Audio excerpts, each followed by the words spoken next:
Do you swear to tell the truth, the whole truth, and nothing but the truth in this inquiry, Your Honor? I do. The oath has been administered for the resource persons, Ms. Rabago, Mr. Tenido, Attorney Sanchez, and Ms. Villa del Rey. However, Attorney Emily Torrentira refuses to take her oath, Your Honors.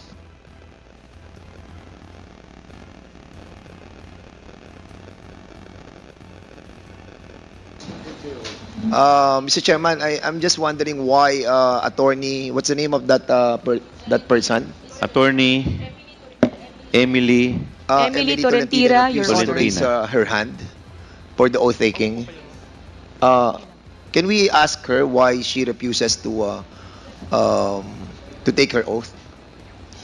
May I, Mr. Chair? You can Your all sit down, Honors. ma'am. Upo na po. Thank you. Bakit Your daw po Honor. ayaw ninyo mag-take ng oath? No, Your Honor, I am not refusing to take the oath. Prior to being asked to take the oath, I was trying to explain, Your Honor, that I am not an invited resource person.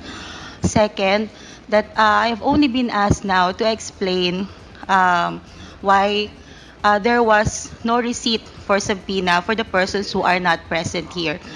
That is what I am trying to say, Your Honors, respectfully. I just wanted to explain that as part of the Legal Affairs Division of the office, I wanted to explain why we did not receive. In accordance with the rules governing inquiries in aid of legislation, wherein the rules of court suppletorily applies, Rule 14 in relation to Rule 21 of the Rules of Court, Your Honors, personal service must be made to resource persons who are being issued subpoena. With that, Your Honor, they being not present in the office at that time, no person can receive on their behalf, and hence there will be no proper service. Respectfully, Your Honors.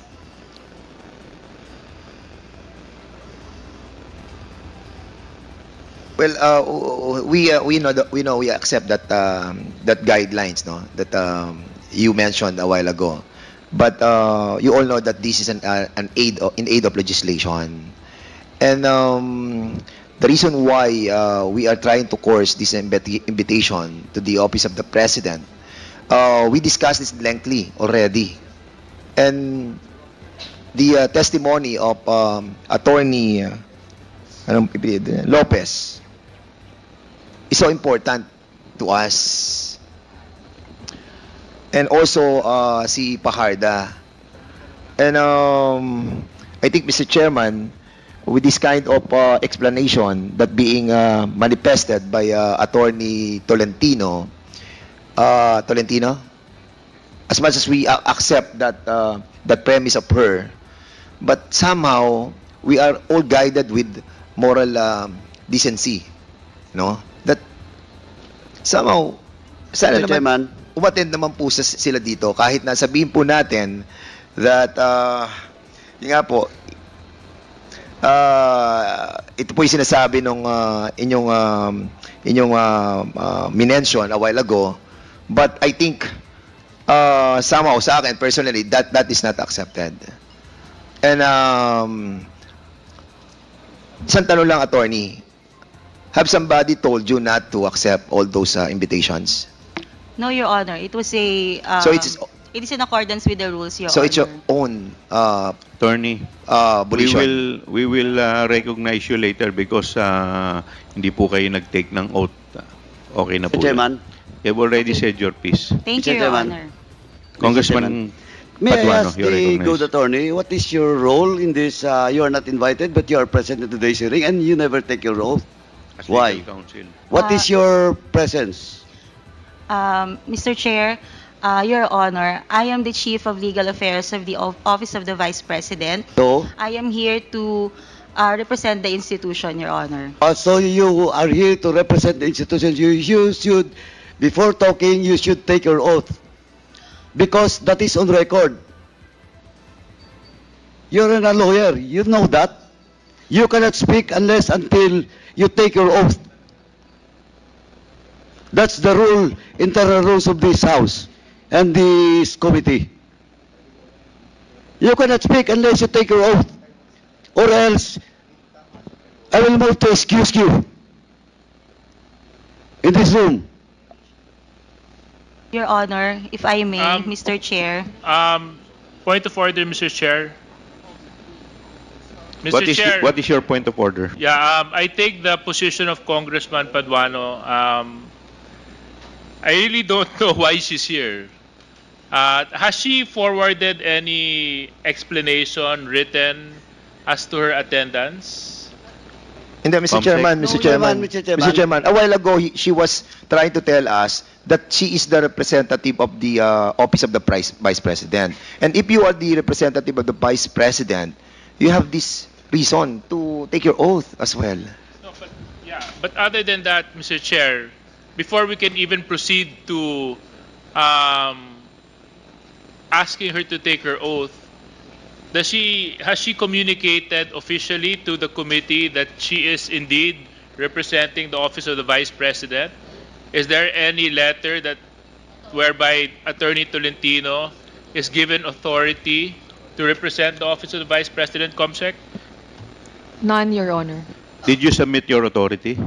If I may, Your Honor, respectfully. Yes, please. Mr. Chair, can we just call for a 5-minute suspension? Kausapin muna natin kung ano ba talaga kasi 5-minute suspension Mr. declared by Chairman. the chair. Mr. Chairman,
Committee hearing resumes.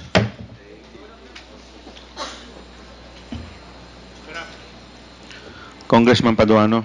thank you, Chairman. Anyway, Mr. Chairman, first and foremost, since the good lawyer has no written authority coming from the Vice President, second is that she never take her oath. So, Mr. Chairman, first, I move that we strike out all, on record, all the statement being made by the good attorney. Seconded. There's a motion raised by Congressman Paduano, duly seconded. Is there any objection? Hearing none, the motion is carried. And second, Mr. Chairman, I move that we excuse the good lady attorney in this room and to request the SAA to escort the good attorney outside of this room. So move, Mr. Chairman. Seconded. There's a motion to excuse the good attorney from this room, which is duly seconded. Is there any objection? Hearing none, the motion is carried. Mr. Chair, if I may respectfully request... You're not, you're out of order. You're not recognized. Mo, Chair, para hindi siya makapagsalita. being Suspend mo. 1 minute.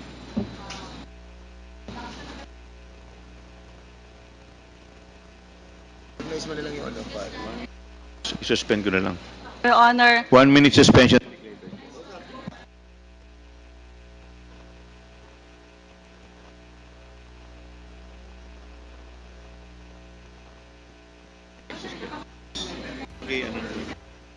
Nakamute. Paki-excuse na lang po yung paki-excuse na lang po muna yung ating abogado.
Committee hearing resumes. Mr. Chairman, Congressman J.J. Suarez, you're recognized. yeah.